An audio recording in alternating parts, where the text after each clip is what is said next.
Notre Dieu, nous venons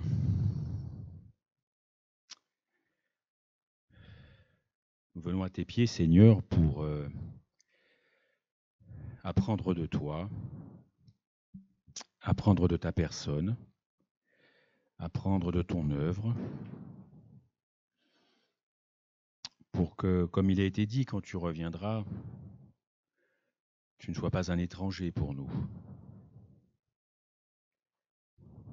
Alors place ces instants, Seigneur, sous la douce influence de ton Saint-Esprit et dispose nos cœurs pour une meilleure compréhension et ensuite, un meilleur vécu, de belles expériences à vivre avec toi, Seigneur. Nous t'avons prié en ton saint nom. Amen. Alors, si vous le voulez bien, nous allons parler de Jésus. C'est mon sauveur et je pense que c'est votre sauveur aussi. Alors, je voudrais juste petite précision. Quand je parle de l'amour agapé, ce n'est pas le même amour dont les autres dénominations, et peut-être même vous, sans le savoir, que vous évoquez. L'amour que vous entendez, ça et là, on en parlait tout à l'heure au nom de l'unité, aimons-nous les uns les autres, prions ensemble. Ce n'est pas cet amour qui est dans la Bible. Le seul mot qui correspond à amour dans le Nouveau Testament, c'est agapé. Et le mot que vous employez, que moi j'évite d'employer ou que l'on retrouve, ce n'est pas le mot. C'est très important. Je vais m'arrêter pour qu'on soit bien fixé après que la... Non, je vous en prie. Ce n'est pas le même mot. Alors quand j'emploie et quand je vais employer le mot amour, il faut que vous traduisiez agapé.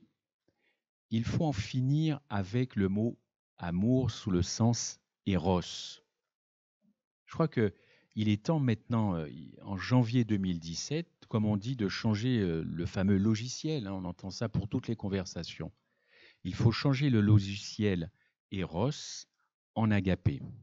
Et puis nous avons chanté tout à l'heure ce matin ou hier soir un beau cantique, mais il y avait un vice dans ce cantique. Et vous l'avez tous entonné. Inconsciemment, le mot charité. Et vous l'avez chanté, ce mot charité. Ce mot charité, faites très attention à ce mot-là. Et on va le voir pourquoi, si je n'ai pas le temps aujourd'hui, on verra ça plus tard.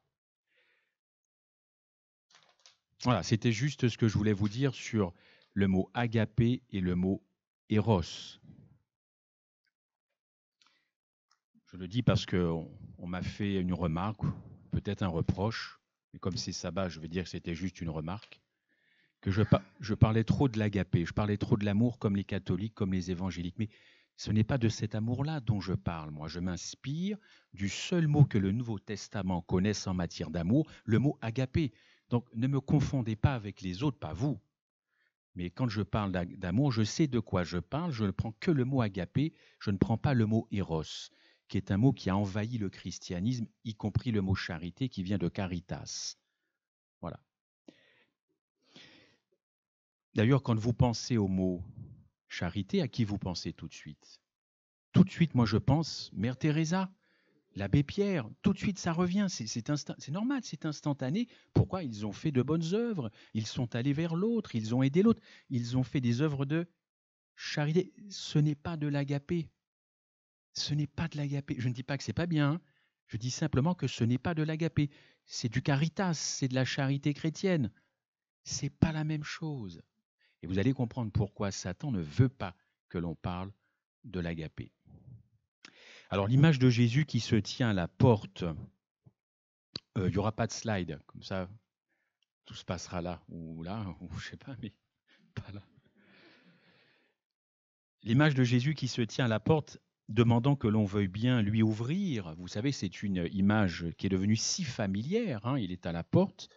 Elle est devenue si familière que nous ne réalisons pas finalement ce qu'elle a de tragique, du fait même que cette image se prolonge maintenant depuis des décennies et des décennies, n'est-ce pas? Alors réalisons-nous que nous sommes l'objet de cette grâce, une grâce patiente de Dieu, mais comme on l'a vu, Dieu mettra bientôt un terme à ce sursis, parce que le monde est en sursis.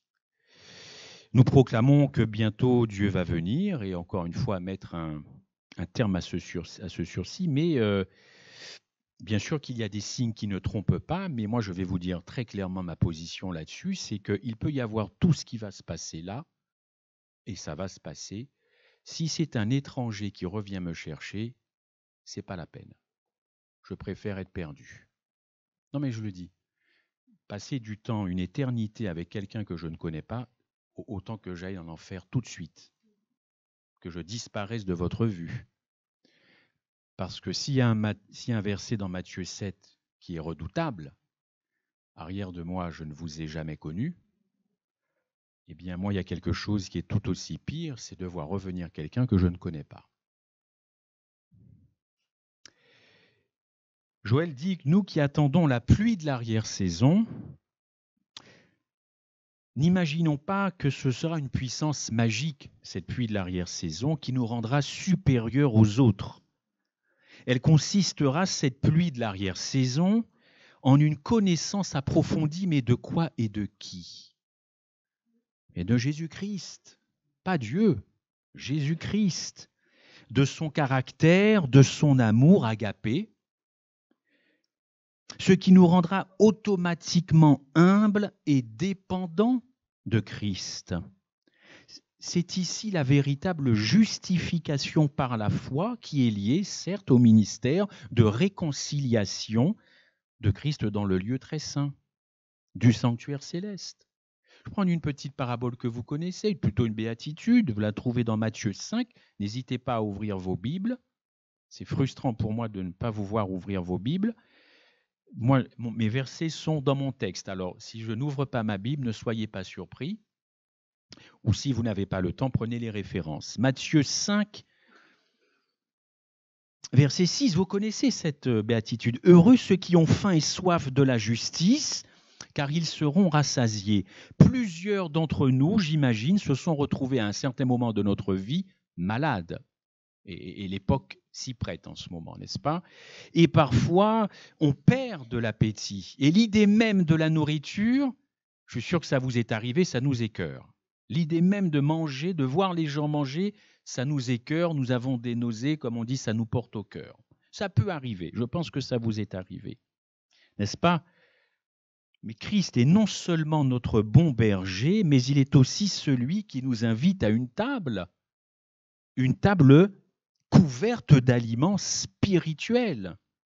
Hélas, beaucoup d'adventistes, beaucoup de chrétiens en général, ne sont pas spirituellement affamés et ne ressentent pas leurs besoins. D'ailleurs, dans le programme, il y a une toute petite erreur qui s'est glissée. Le titre, ce n'est pas « sous-affamé », mais c'est « soit affamé ». Mais ce n'est pas grave. Le temps passe, hein, on le voit à travers tout cela, mais il n'y a pas d'appropriation personnelle de la parole de Dieu, une assimilation de cette fameuse vérité dont on parle, mais cette vérité, je sais bien que pour certains, elle se trouve dans la parole de Dieu, mais elle se trouve aussi dans la contemplation de Jésus-Christ. Dans la contemplation de Jésus-Christ, d'ailleurs, ce n'est pas moi qui le dis, c'est Paul, une contemplation pour une transformation, de Corinthiens 3, 18.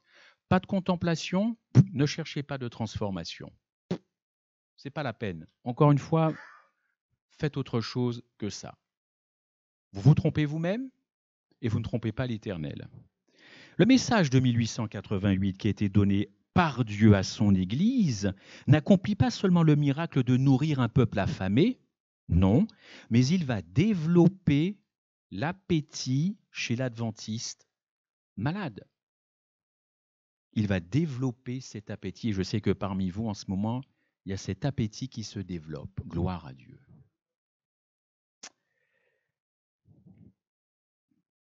C'est ce que nous allons voir. Le verset de Matthieu 5 nous décrit la joie que nous connaîtrons quand nous aurons appris à être affamés. Oui, parce que ceux qui crient justice obtiendront justice. Ceux qui sont affamés auront cette nourriture. Ellen White a dit cette phrase merveilleuse: si votre âme ressent son dénuement, si elle a faim et la soif de justice, cela prouve que Jésus fait son œuvre dans votre cœur pour vous amener, grâce au Saint-Esprit, à chercher en lui ce que vous ne pouvez pas vous procurer vous-même. Une vie meilleure.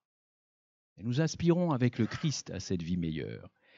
Et vous le savez qu'il n'y a qu'une seule sorte de justice. Elle se trouve dans le verset de Galates 5, verset 5. C'est celle qui vient, la justice, par la foi. Mais quand on parle de justice de Christ, qu'est-ce que ça veut dire? Ça veut dire ni plus ni moins que Christ, dans notre chair pécheresse, a vaincu la puissance du péché. C'est ça la justice de Christ. C'est cette définition. Dans notre chair pécheresse, il a accompli quelque chose pour vous et moi. Et cette sorte de justice, vous retrouvez le verset Galates 5, verset 5, car ceux qui cherchent la justification par la loi, Paul nous dit qu'ils sont déchus. Ne cherchez pas dans la loi un motif de satisfaction, un motif de rachat, un motif de rédemption, un motif de salut. La loi n'a pas été mise pour ça. La justification par la loi fait de vous des gens déchus. C'est Paul qui le dit.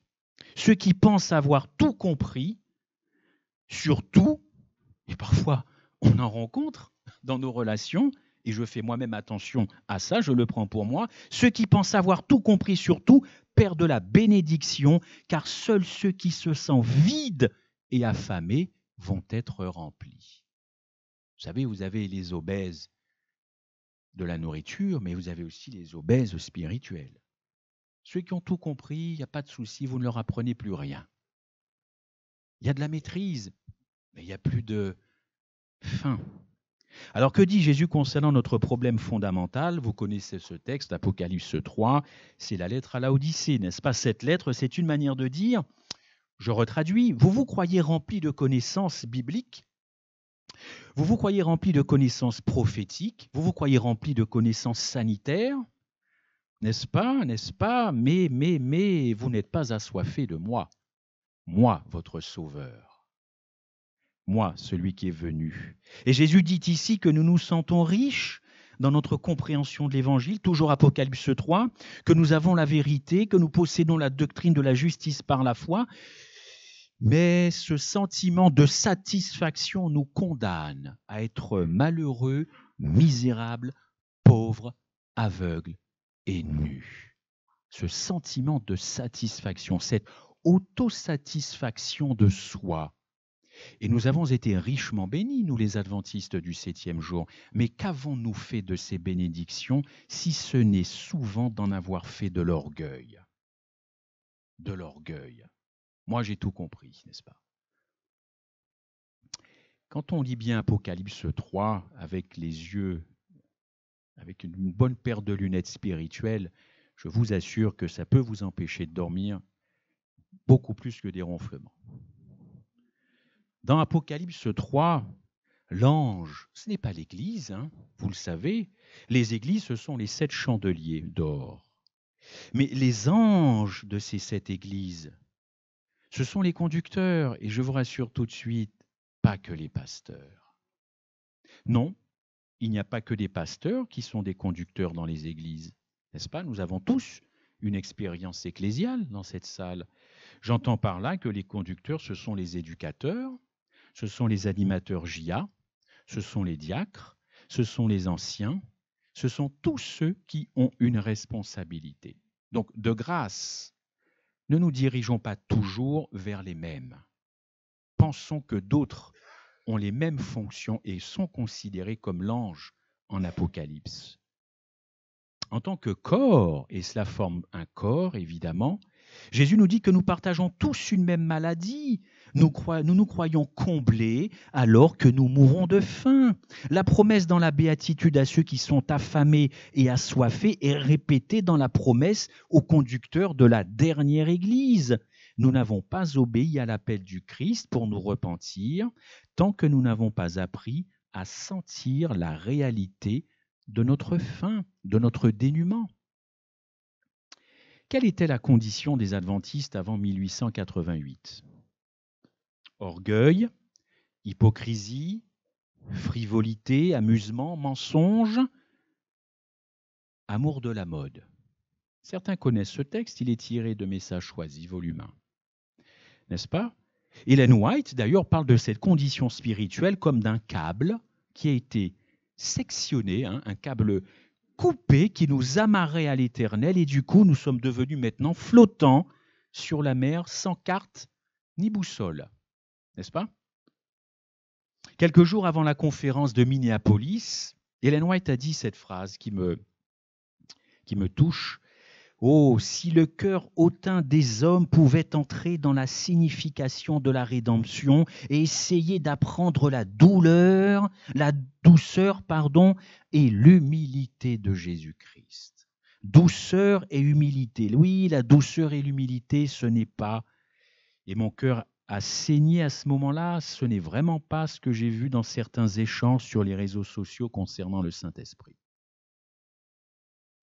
Je n'ai pas vu beaucoup de douceur dans les propos, je n'ai pas vu beaucoup d'humilité. Chacun maîtrisait parfaitement son sujet et voulait convaincre l'autre qu'il était dans l'erreur, et l'autre était assuré qu'il était dans la vérité et voulait convaincre les autres de leur erreur. Je répète, pour tous ceux qui aiment Ellen White et qui ont échangé sur ces réseaux sur le Saint-Esprit, ils auraient mieux fait de sortir cette citation que je vais répéter. « Oh, si le cœur hautain des hommes pouvait entrer dans la signification de la rédemption et essayer d'apprendre la douceur. » C'est bien ce qui manque maintenant entre nous, et l'humilité de Jésus-Christ. Dans son grand amour, Dieu a envoyé un très précieux message à son peuple, vous le savez, par les frères John C. Wagoner. Ce message consistait à mettre avec plus de force devant le monde qui, le Sauveur crucifié. Le Sauveur crucifié. Son sacrifice pour les péchés de tous. Il présentait la justification par la foi. Il invitait le peuple à recevoir la justice de Christ, dont j'ai donné la définition tout à l'heure, laquelle est manifestée par l'obéissance, par la foi. Oui, à tous les commandements de Dieu, 88 n'a jamais dénaturé l'obéissance. C'est faux. C'est faux. Mais alors, qui se soucie de Jésus-Christ aujourd'hui ? J'entends beaucoup de choses très intéressantes, pertinentes, mais il y avait une chanson d'un chanteur qui disait « Qui se soucie de moi ?» Mais qui se soucie de Jésus-Christ ? Ellen White a eu cette citation « Si les mortels avaient pu voir l'étonnement et la tristesse de l'armée céleste qui contemplait en silence le Père, retirant de son Fils bien-aimé ses rayons de lumière de gloire, les mortels, vous et moi, comprendraient mieux combien le péché est odieux. » Permettez-moi de vous dire que si vous voulez amener quelqu'un de l'extérieur comme de l'intérieur à parler du péché, ne commencez pas par l'accabler. Montrez-lui la croix.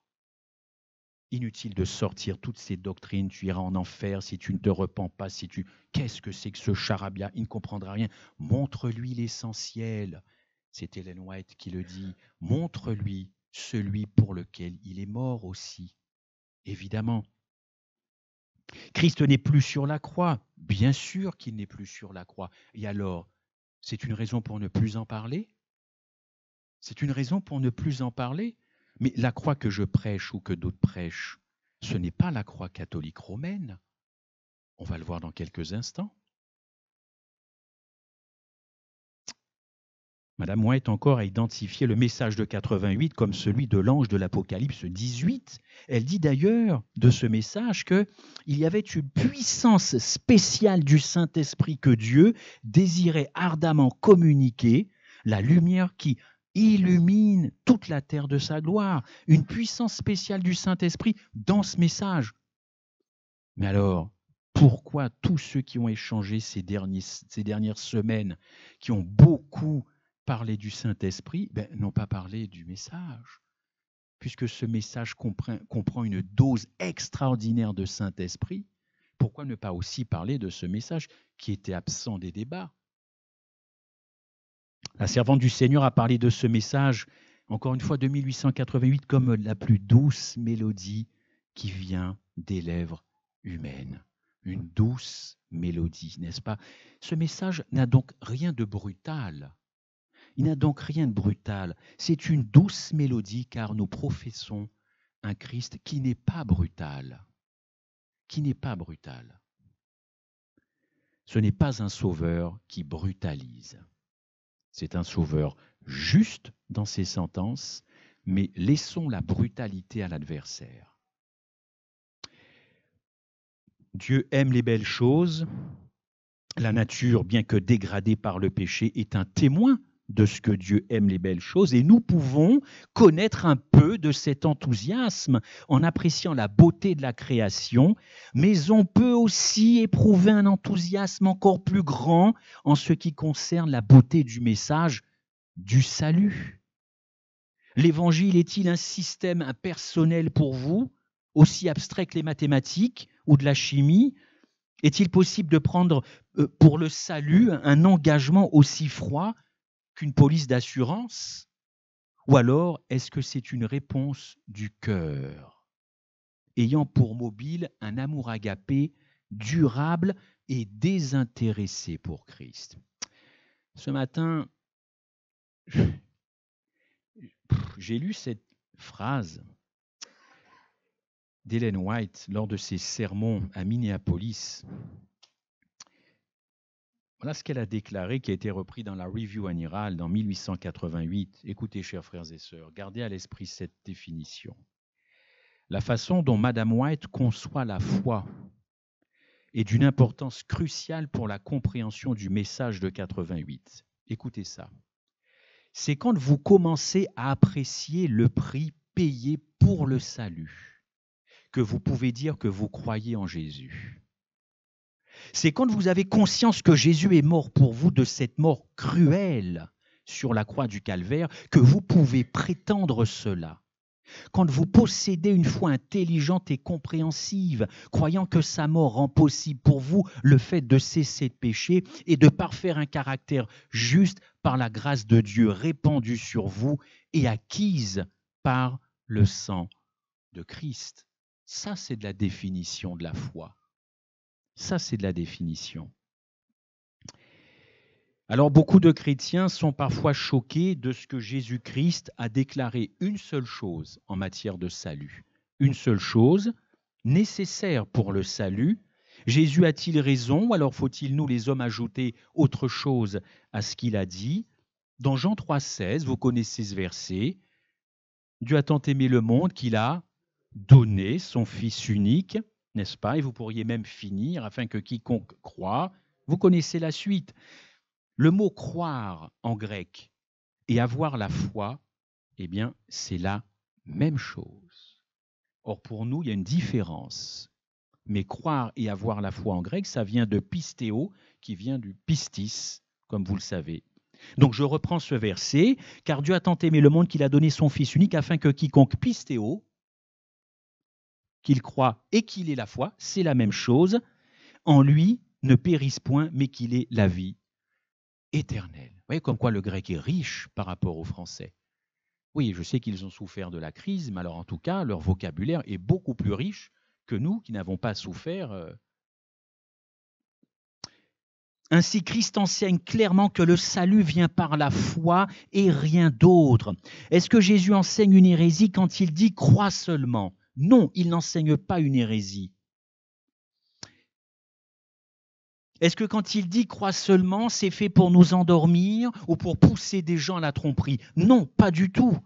Jésus nous dit-il « crois, ne fais rien et aime le monde ou reste dans le monde ». Non, pas du tout. Jésus enseigne que la foi est accompagnée par des œuvres et ça produit l'obéissance à tous les commandements par la foi et rend les croyants zélés pour produire de bonnes œuvres. Tite 2, verset 4. C'est complet comme verset. C'est complet.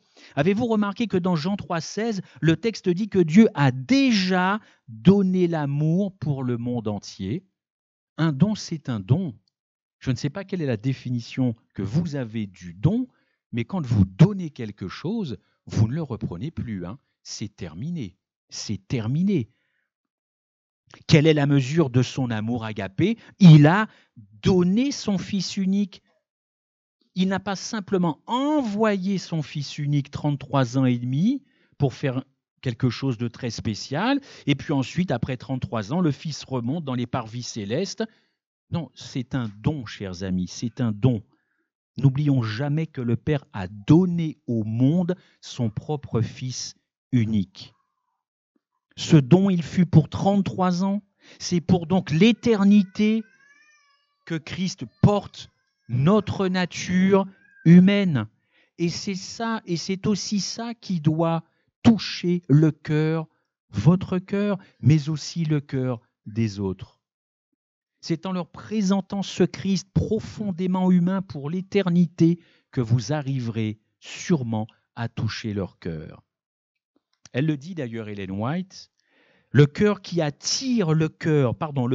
qui attire le cœur du pécheur est Christ et Christ crucifié. Présentez-le aux foules affamées, on retrouve la béatitude, et la lumière de son agapé, et non pas de son éros, et la lumière de son amour agapé va gagner les hommes. La contemplation sur la croix du calvaire va réveiller la conscience afin qu'elle perçoive le caractère de quoi? Odieux du péché, suspendu à la croix. Christ était l'Évangile. Nos membres d'Église ne maintiendront-ils pas leurs yeux fixés sur un Sauveur crucifié, ressuscité? C'est le privilège de tout chrétien, non seulement d'attendre, mais de hâter la venue de notre Seigneur Jésus-Christ. Je n'ai pas envie de voir revenir un étranger.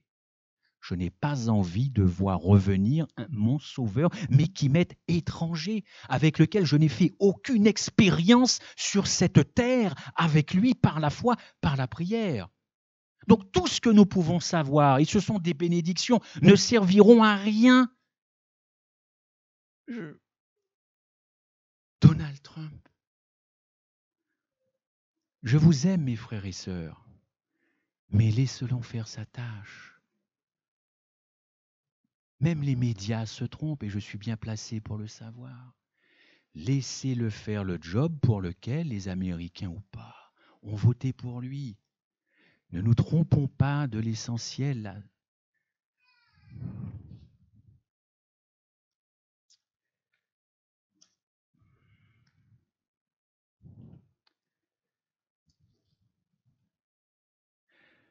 Satan invente d'innombrables prétextes pour occuper notre attention ailleurs qu'aux objets ou aux hommes qui devraient être le plus nous absorber. Le grand séducteur est les glorieuses vérités qui mettent en évidence un sacrifice expiatoire. Ne nous trompons pas d'étude.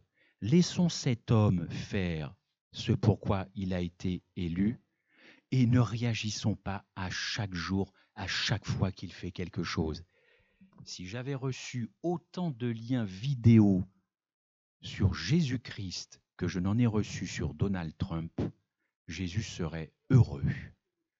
Il y a 80% de textes sur Donald Trump, 10% sur Jésus-Christ. Qui est votre sauveur? Trump ou Christ? Que de temps passé. Je ne dis pas que ce n'est pas intéressant, mais nous devons nous focaliser sur ce que Christ veut faire dans votre vie maintenant. C'est ça le plus important. C'est ça qui va rabibocher des couples peut-être ici qui sont déjà en instance de divorce ou qui sont séparés de corps. C'est pas Trump. C'est ça qui va réconcilier les parents avec les enfants parce que l'enfant est parti à quitter l'église. C'est pas Trump ou ses sbires. Ne nous trompons pas. Le cœur de Christ saigne quand il voit ses propres enfants détourner leur attention. Je vois bien qu'il nous faut de la foi pour la fin des temps. C'est ce qui a été dit depuis hier soir et c'est juste, mais c'est quel type de foi qui va me faire tenir dans ces moments-là?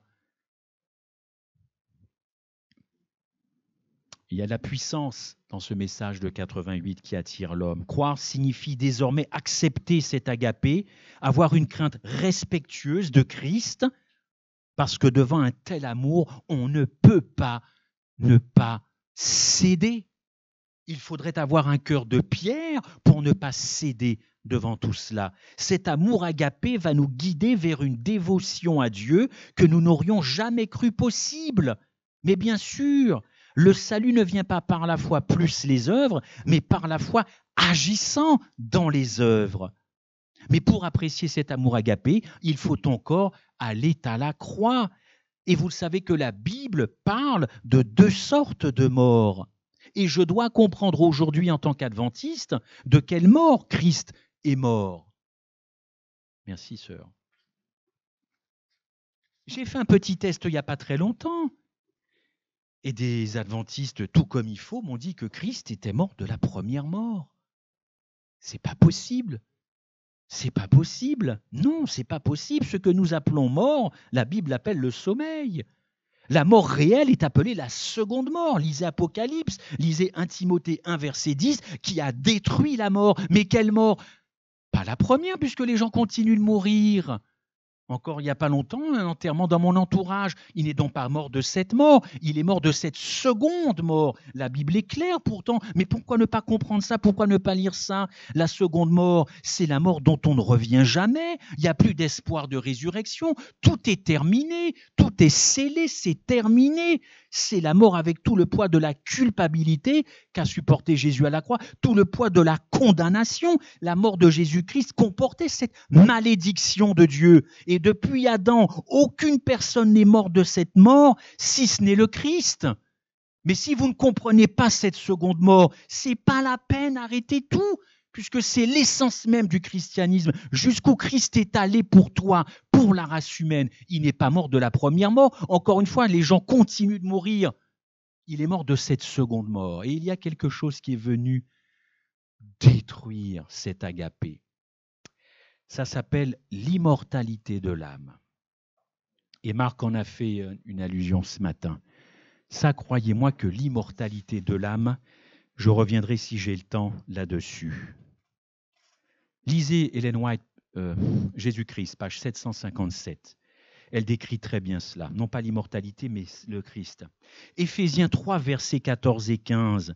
Vous connaissez ce texte parce que l'apôtre Paul parle des dimensions de l'amour agapé qui a été révélé à la croix. Dans ce texte, quand on le comprend, quand on s'interroge, on s'aperçoit que Paul s'intéresse non pas à ce que nous faisons, mais à ce que nous comprenons de la vérité de l'agapé.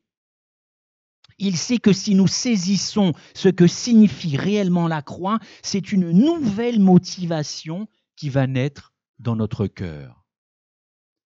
Tout là, l'enjeu est là. Ensuite, Christ habitant dans notre cœur par la foi, nous demande, le texte le dit, d'être enraciné et fondé.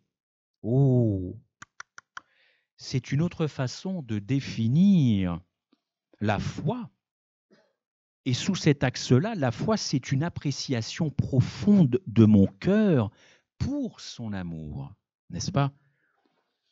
Le diable sait très bien que si les hommes arrivent à apprécier l'amour agapé qui a été révélé à la croix, les gens seront remplis de la toute plénitude de Dieu. Et il a tout fait pour obscurcir cela, notamment avec la doctrine de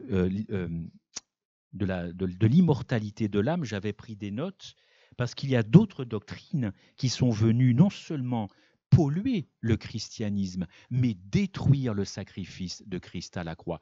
Je vais vous en citer 3, vous les connaissez, mais de grâce, étudiez-les.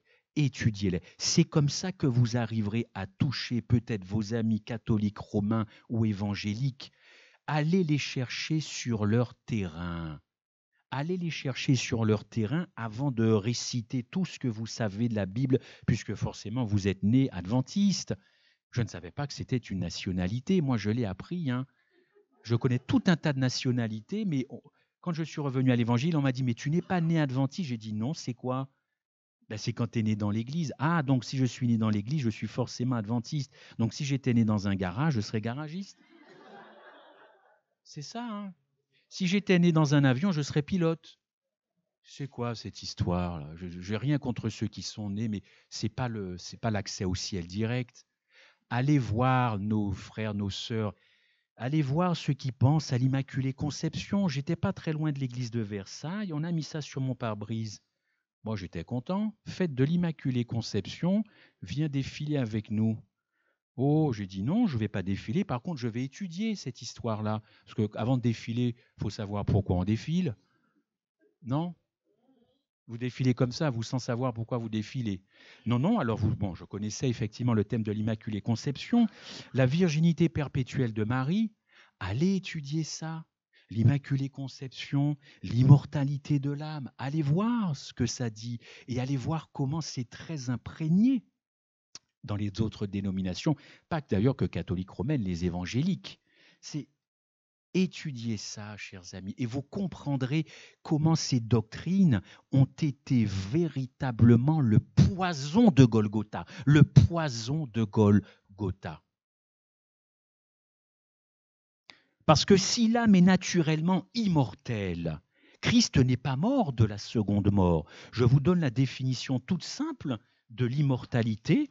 C'est tout simplement, c'est le fait pour un être vivant d'échapper à la mort et de rester vivant. Immortalité de l'âme. Mais bien sûr, le diable ne s'est pas privé de cela. Si l'âme est immortelle, Christ n'est pas véritablement mort à la croix. Ben oui, forcément, puisque son âme est montée au ciel. Donc, il y a quelque chose de lui qui a subsisté, qui a continué de vivre. Voilà. Le don n'est donc pas total. Le don n'est pas total, plein et entier. Il y a encore une petite subsistance qui est montée au ciel. Il n'est pas véritablement mort. Bon, je ne vous passe sur les détails, qu'on a dit que ce n'était pas Jésus qui était mort, que peut-être... Non, non, moi je vais au cœur des choses. Cette doctrine est véritablement venue polluer le sacrifice de l'agapé.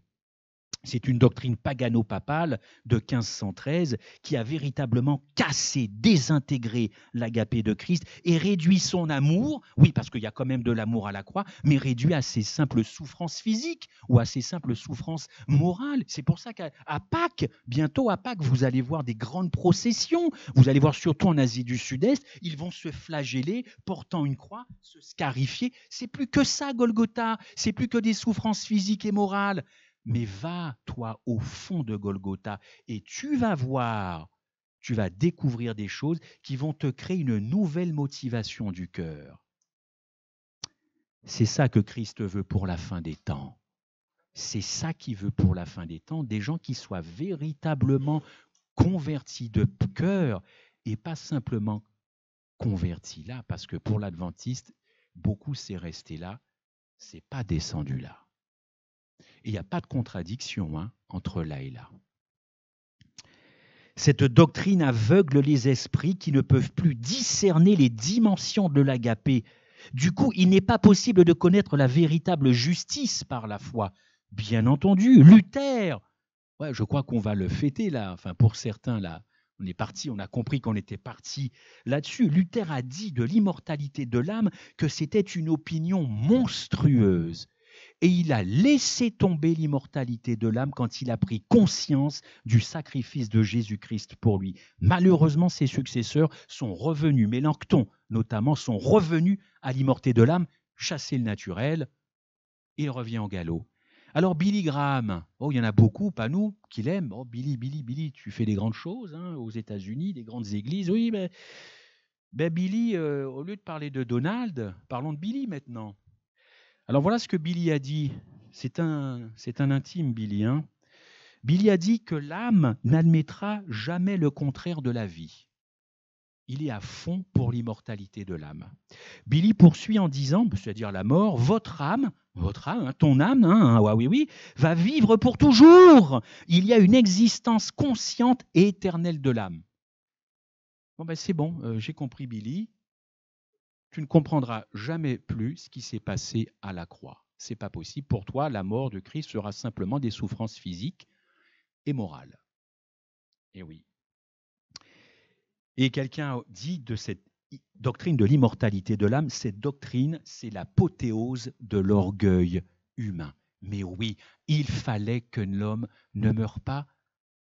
Ça vous rappelle pas un verset? Mais oui. Il fallait que l'homme... Mais oui, Genèse. Il fallait que... Non, tu ne mourras pas. C'est l'apothéose de l'orgueil humain. Moi, homme, je veux vivre, je ne vais jamais mourir. Orgueil humain face à Dieu, le Créateur. Alors si notre Église, et je dirais si les adventistes rejettent officiellement cette doctrine, malheureusement, les adventistes et l'Église se rapprochent depuis longtemps des églises protestantes, mais qui, en raison de leur croyance en l'immortalité de l'âme, ils ont forcément une vue faussée sur la justification par la foi. Et c'est ainsi que maintenant il en résulte une tiédeur collective, mais tiédeur individuelle. Si vous ne comprenez pas jusqu'où Christ est allé pour vous, ça ne peut pas pétiller et bouillonner dans le cœur. Mais c'est normal, c'est mécanique tout ça. Luther, je l'ai dit, a laissé tomber ce dogme parce qu'il a vu que ça le menait dans le mur.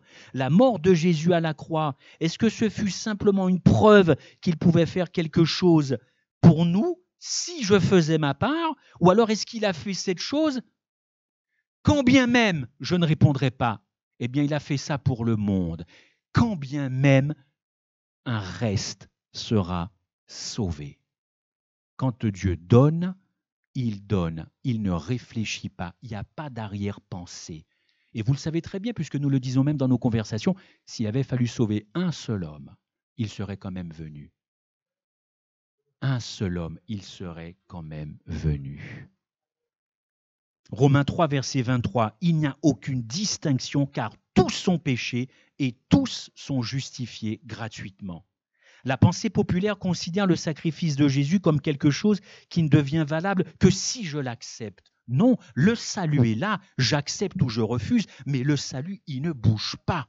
Et ce n'est pas mon acceptation qui fait que ça devient le salut. Christ à la croix, combien de gens dans nous, notre entourage, nos voisins, nos amis, n'en veulent pas? Mais Christ est quand même mort pour eux, croyants et non-croyants. Il l'a fait. Ce n'est pas mon acceptation qui rend le salut valable, le salut utile. Ce qui est fait, et bien fait, parfaitement fait. Dieu a voulu rappeler aux adventistes du 7e jour par le message de 88 que Christ a fait quelque chose pour tous les hommes. Quand un pécheur voit la vérité et croit, il est justifié par la foi. La justification par la foi, c'est donc plus qu'une justification légale, il y a 2000 ans, faite à la croix, pour tous les hommes. Non, la justification par la foi comprend un changement du cœur. Moi, dans mon intimité, dans mes amis, je sais, je vois qui a changé. J'espère qu'eux voient aussi que j'ai changé. Et si ce n'est pas le cas, j'ai du boulot, il y a du travail. Mais on sait, on voit quand l'Évangile a transformé un cœur, un homme dur, une femme dure, des enfants durs. C'est compliqué tous les jours dans le foyer, mais avec l'Évangile, la personne change. On passe de colérique à doux. On passe de celui qui s'excite pour un rien à celui qui lâche l'affaire, comme on dit. Augmentez la joie de ceux qui ne sont pas d'accord avec vous. Je le disais hier dans la voiture, dans une conversation, avec un frère qui était avec un autre frère. Et je lui dis, mais augmente sa joie. Augmente, laisse comme ça, il sera heureux. C'est pas du mépris, mais augmentez la joie de ceux qui vous haïssent. Il n'y a pas... C'est ça la justification par la foi, c'est un changement profond du cœur. Ah, je ne reconnais plus mon mari, je ne reconnais plus mon épouse. Tiens, quelqu'un a dû passer par là. Pas beau ça? Ça fait sourire, ça fait chaud au cœur, plutôt que ces sommes de connaissances qui ne... On est dans le pathos, hein. On va me dire, Christophe, tu fais encore du pathos. Tu es dans l'humain, tu es dans la chair. Mais alors, qu'est-ce que Christ a fait pendant 33 ans? Il n'a pas guéri, il n'a pas encouragé, il n'a pas sympathisé, il n'a pas aimé, il n'a pas eu d'empathie, non? Oui, c'est ce qu'il a fait. C'était aussi, des gens étaient impressionnés par sa doctrine, très important. Mais, bon, je me comprends. Dieu a pris l'initiative de sauver tous les hommes, mais nous avons la possibilité de rejeter ce don. Le seul péché pour lequel un homme est perdu, il est écrit dans la Bible. Le seul pour lequel un homme est totalement perdu, c'est dans Jean 4, verset 17. C'est clair, c'est net, il n'y a rien à rajouter, l'homme n'a rien à rajouter. Celui qui ne croit pas est déjà condamné parce qu'il n'a pas cru au nom du Fils unique de Dieu. Basta. La référence Jean 4, verset 17.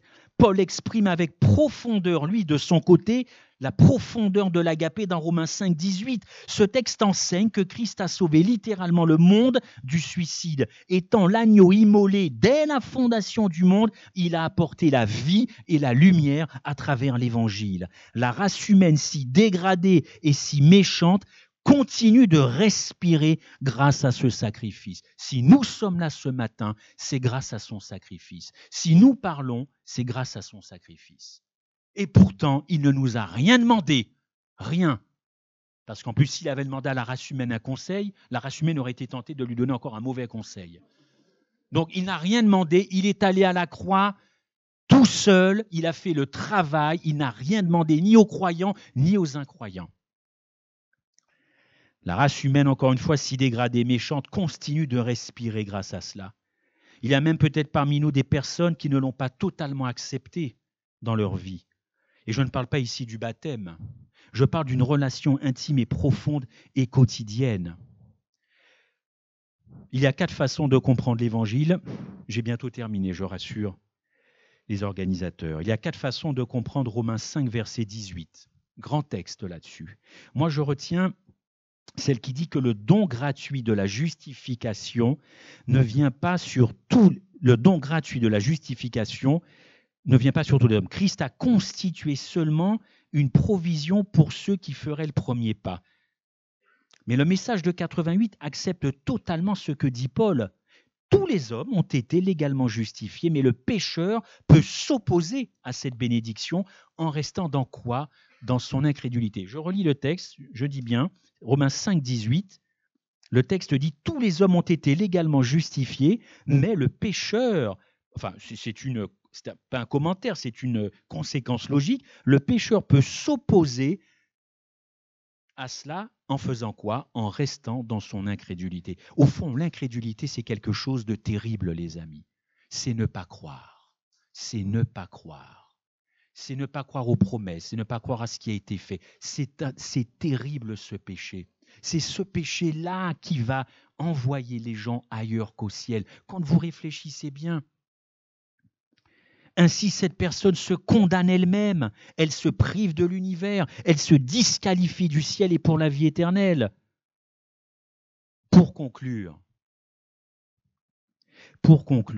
la bonne nouvelle de l'Évangile que nous aimons, que nous prêchons, mais elle est bien meilleure que ce qu'on pense. Elle est bien meilleure que ce qu'on pense. Il n'est pas juste de dire, par exemple, que mon salut dépend du maintien de ma relation avec Christ. J'entends ça et comprenez-moi bien. C'est le bon berger qui cherche sa brebis. C'est pas la brebis qui est allée chercher le berger, oui ou non? On est d'accord? Et si moi, mon salut dépendait du fait que je tienne ma main à Christ? Mais vous savez que le lundi, je lui donne la main, mais le mardi, je ne lui donne plus la main. Alors Dieu va se baser sur ça? Ah, ben alors là, je suis perdu, parce que sur 365 jours, il y a de fortes chances que je ne lui donne pas ma main. Hein. En tout cas, pas comme il le veut. Donc, mon salut dépend que c'est lui qui me tient la main. Et ça change les perspectives. Il faut que je lui tende la main. Mais combien de fois je l'ai trahi? Combien de fois je l'ai trahi? Et sur cette base de cette trahison, il y a longtemps que je serais perdu, n'est-ce pas? Votre salut dépend effectivement de l'amour de Christ. C'est lui, au fond, qui maintient cette relation. Bien sûr que c'est lui. S'il n'était pas là derrière nous pour nous pousser à étudier, à prier, c'est lui le moteur. C'est pas moi qui suis le moteur. Parce qu'encore une fois, je ne suis pas régulier. Or, lui, il est régulier dans sa relation avec moi. Bien sûr, on ne nous demande pas de monter au ciel pour chercher le Christ, parce que nous savons que c'est le Christ qui est descendu venir nous chercher. Oh, chers amis, Au terme de ce séminaire, puisque nous parlons de mission, de leadership, je voudrais conclure en citant Ellen White. Appréciez-vous, dites-vous que c'est Madame White, sans faire de spiritisme, qui vous parle ce matin. Appréciez-vous profondément le sacrifice fait au calvaire, au point d'être prêt à soumettre tout autre intérêt à la mission divine. Le chrétien qui désire ne pas vivre pour lui-même se réjouira de consacrer au service du Maître tout ce qu'il possède et tout ce qu'il a. Maranatha.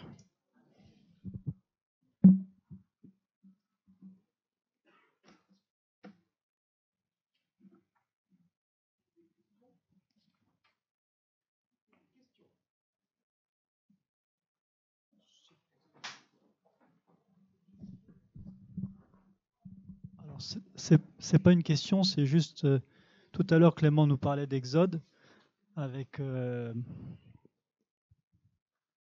petite référence, puisque dedans, quand Dieu dit « mets-toi sur le rocher », et là on a Christophe qui nous parle du rocher. C'est vraiment une belle image. Christ est notre rocher.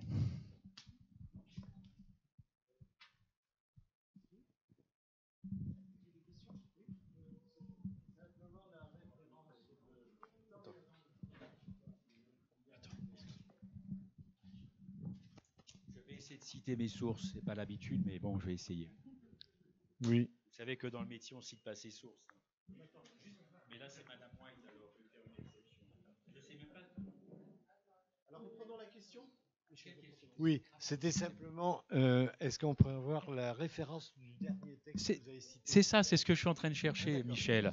Mais écoutez, je vais vous frustrer, je ne vais pas augmenter votre joie, je ne l'ai pas. Mais je vais la retrouver d'ici la fin du séminaire. Je vais la retrouver, parce qu'elle est dans des fiches, et là, j'ai... Bien sûr, si je vais essayer de la retrouver. Je ne sais pas si ça marche. C'est bon, d'autres questions? Oui.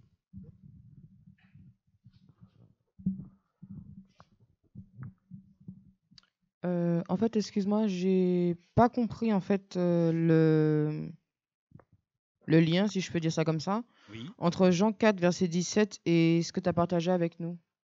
Alors, Je l'ai relu, mais j'ai... Jean 4, 17, celui qui ne croit pas est déjà condamné, c'est ça? Parce qu'il n'a pas cru. Dites-moi si c'est ça.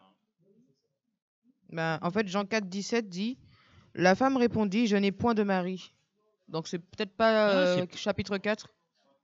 C'est Jean 3? Alors, Jean 3, voyez, merci frère. C'est Jean 3, verset 18. Ça doit être ça. Merci de rectifier. Jean 3, 18. Celui qui croit en lui n'est pas jugé, mais celui qui ne croit pas est déjà jugé parce qu'il n'a pas cru au nom du Fils unique de Dieu. Excuse-moi, c'est Jean 3 et non pas Jean 4. Oui, l'incrédulité, c'est terrible. C'est d'ailleurs ça qui nous fait mal quand nous avons des proches ou des amis qui, au fond, refusent d'essayer peut-être d'envisager ou de comprendre ce qui s'est passé pour eux. Et Madame White a raison, il faut vraiment faire du Christ. Et d'ailleurs, nous, adventistes, nous avons été suscités uniquement pour élever davantage, beaucoup plus le Christ que toutes les autres dénominations. Bien sûr que...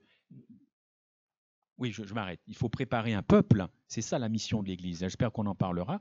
Préparer un peuple. Mais si vraiment nous avons été suscités par la prophétie, c'est pour élever le Christ beaucoup plus que les autres et surtout ne pas mentir. J'ai fait une rencontre extraordinaire cette semaine avec une musulmane. Samuel, on n'est plus à l'antenne là. Ah ok. Alors, donc j'ai fait une rencontre. Non, ben vas-y, on continue. J'ai fait une rencontre qui m'a touché parce que elle a toujours eu dans son cœur quelque chose pour le Christ. Alors que tout son entourage, je vais taire le pays, la région, tout son entourage était hostile à ça. Elle a toujours eu dans son cœur. Donc, elle a aimé avant de connaître les textes, les doctrines et tout ça. Elle a aimé. Et quand elle m'a parlé de son amour pour Jésus-Christ, waouh! Avant, elle ne savait rien parce qu'on lui privait la lecture, mais elle avait un amour. Et à la faveur de d'autres circonstances, maintenant, elle est devenue adventiste. Mais alors, un amour, ça m'a ça m'a ouvert, enfin, ça pétillait dans ses yeux. Elle était waouh, et sans rien connaître. Voilà. Cet amour-là, il est goûteux, comme diraient les cuisiniers. Mais alors après, il faut que ça suive. Hein. Mais c'est ça, elle croyait avant de savoir tout. Je ne sais pas si j'ai répondu à la question. Alors, je sais que le temps est passé, mais comme il y a une question d'un internaute, et juste prendre un temps là-dessus, et la question est claire, elle te pose la question en te disant qu'est-ce que tu entends par la seconde mort? Mais moi, je n'entends rien, c'est la Bible qui parle. Je ne veux pas être désobligeant vis-à-vis de l'internaute, mais je n'ai pas ma définition propre de la seconde mort. Il suffit de lire des textes comme Apocalypse ou 1 Timothée, et vous verrez que Christ à la croix, je ne sais pas où je parle, mais Christ à la croix est mort d'une mort que la Bible appelle la seconde, celle où il n'y a pas d'espoir de résurrection, il n'y a pas d'espoir de quoi que ce soit. Il a expérimenté, il a goûté cette mort. J'entends bien que Jésus-Christ lui-même a prophétisé sa résurrection. Personne ne remet en cause la résurrection, mais vous savez, c'est une chose de prophétiser quelque chose, et c'en est une autre quand le moment arrive de passer par cette chose. Et Madame White le dit, il ne voyait pas Christ au-delà de la tombe. Donc, bibliquement parlant, la première mort, c'est un sommeil. La seconde, elle nous privera de la vie éternelle au ciel avec le Christ. Vous lisez les textes Apocalypse et 1 Timothée, je l'avais noté, et il faut être très au clair là-dessus. L'Église adventiste, j'espère qu'elle est au clair. Enfin, en tout cas, c'est terrible. Et cette seconde mort, justement, Christ l'a goûtée pour que nous ne la goûtions pas. C'est ça aussi dans le don, pour que chacun évite cette mort qui la privera de vivre éternellement avec Jésus-Christ. Alors, passer par là pour que nous n'y passions pas, moi je dis vraiment Amen. Amen. Et quand vous voyez qu'il y a beaucoup de gens qui vont passer par cette seconde mort, vous vous dites, ils n'ont pas compris ce que Dieu a fait pour eux. C'est ça le don. Ce n'est pas simplement du sang qui a coulé à la croix, c'est beaucoup plus que ça, Golgotha. C'est beaucoup plus que ça. Et Gethsémane, c'est puissant. Il faut étudier ça. C'est ça qui va changer notre caractère et nous rendre amoureux de Christ. Amoureux, aimant de Christ. Pardon ? Mais oui, c'est un risque. Il est allé là où personne n'ira. Justement par amour pour vous, pour moi. Alors quand on a ça... On va répondre, Williams dans son intervention à partir de 11h35 va répondre à cette question et il va aborder le thème de la seconde mort. Moi j'avais juste une question par rapport à toujours ce texte de Jean 3,18 oui. Où il est dit celui qui croit en lui n'est point jugé, mais celui qui ne croit pas est déjà jugé, ce qui montre qu'on peut être croyant, mais ne pas mettre en application. Oui. Ne pas croire, c'est ne pas mettre en application. Donc, finalement, recevoir une justification peut-être à un moment donné où nous croyons, mais perdre cette justification à tout instant. C'est-à-dire que les 365 jours de tout à l'heure, c'est vrai que malheureusement, aujourd'hui, dans notre condition actuelle, on joue au yo-yo avec la justification. On est d'accord. Un jour, on peut être justifié, le lendemain, on peut perdre cette justification parce que nous ne nous mettons pas dans les conditions pour garder... Et c'est ce que dit Ellen White, ou Ellen White, juste... indique clairement qu'il nous faut remplir les conditions. Mais Laurent, je ne sais pas si on la perd. Je dirais qu'on n'en veut plus. Elle est là, mais on n'en veut plus. On n'en veut plus parce qu'on n'est pas obéissant, parce qu'on fait du yo-yo. On n'en veut plus. Mais ce qui est fait est fait. Maintenant, si je ne veux pas m'approprier ça parce que ma vie, je ne veux pas la rendre conforme à l'Évangile, mais voilà, bon, on en discutera, mais c'est le terme perdre. Ce qui a été donné est donné par Dieu. Maintenant, je prends ou je laisse. Mais bon. Oui. Ah ben, je perds la vie éternelle. Oui.